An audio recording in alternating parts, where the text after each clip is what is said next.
You do not beat German armor head-on. That was the rule. Everyone knew it. German commanders taught it. German tank crews believed it. Even Allied soldiers whispered it. The Panzer was superior.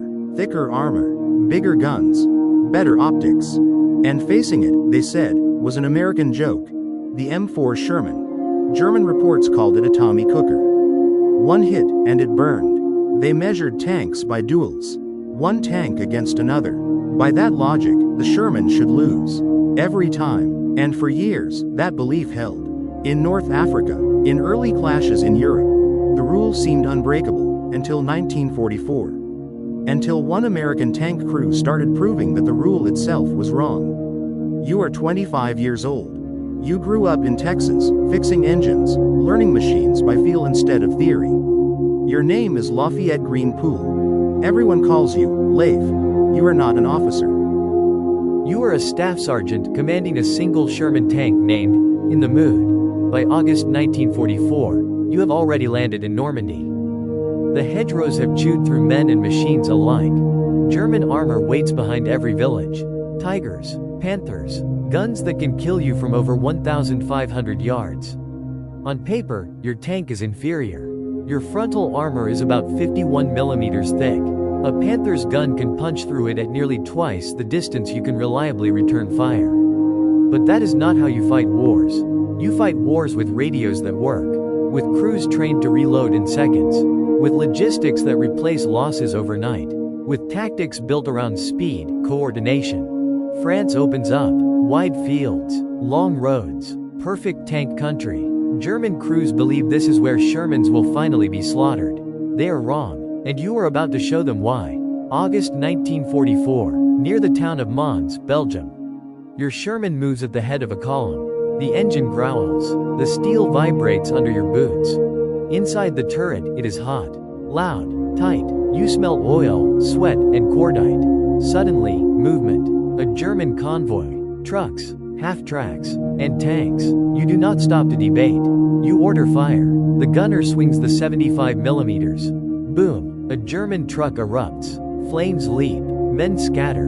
You are already moving. Another round. Another explosion. German tanks scramble. A Panther pivots its turret toward you. This is the moment German doctrine says you should die. You do not charge straight in. You flank. Your driver accelerates. The Sherman hits 25 miles per hour over rough ground, faster than Gear. The round punches through thinner armor. The Panther burns. The German crew never saw you coming. This keeps happening. Village after village, road after road. You engage at close range. You maneuver. You overwhelm. German tank commanders' radio warnings. Do not fight Shermans alone. They appear in groups. They move faster than expected. But the warnings come too late. In one 24-hour period, your crew destroys 19 enemy vehicles, including tanks, trucks, and guns. German resistance collapses not because Shermans are stronger, but because they are everywhere. You knock out tanks in forests, in towns, on roads clogged with retreating units. You hit supply columns that German doctrine never expected tanks to reach so quickly. You lose count. By September, your tally is. German crews begin to hesitate. They wait, they retreat, they misjudge, and misjudgment in armored warfare is fatal. At one crossroads, German defenders refuse to believe reports. There can't be that many American tanks. You crest the hill anyway. They see you too late. The battlefield fills with smoke and fire. German officers later admit something chilling. They did not fear the Sherman individually. They feared the realization that they could never stop them all. If you find this, Allied production delivers nearly 50,000 Shermans during the war. Germany cannot replace losses at anything close to that rate. Every destroyed Panther is irreplaceable. Every destroyed Sherman is replaced in days. Tactically, the Allies adapt. Shermans hunt in packs. Tank destroyers and infantry support them. Air power roams overhead. German armor retreats by daylight. The belief collapses. The Sherman is no longer worthless. It is inevitable. And inevitability wins wars. By the time Allied forces cross the Rhine, German armored resistance is shattered, not by superior machines, but by superior systems. On September 19, 1944, near Aachen, your luck runs out.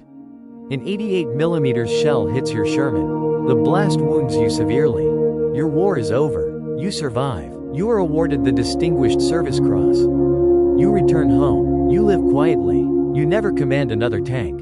But the impact of what you proved remains. The Sherman was not perfect. It did not need to be. It needed to be good enough, fast enough, and numerous enough. Crewed by men who understood how to fight smarter, not fairer.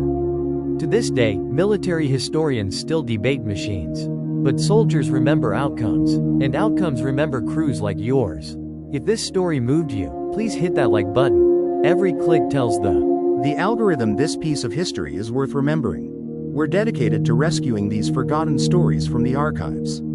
If you want to join us on this mission, please subscribe and turn on notifications. Where are you watching from? Drop a comment with your city or state, and tell us if someone in your family served. Thank you for ensuring that Lafayette G. Poole and the men of the 3rd Armored Division do not disappear into silence. They deserve to be remembered.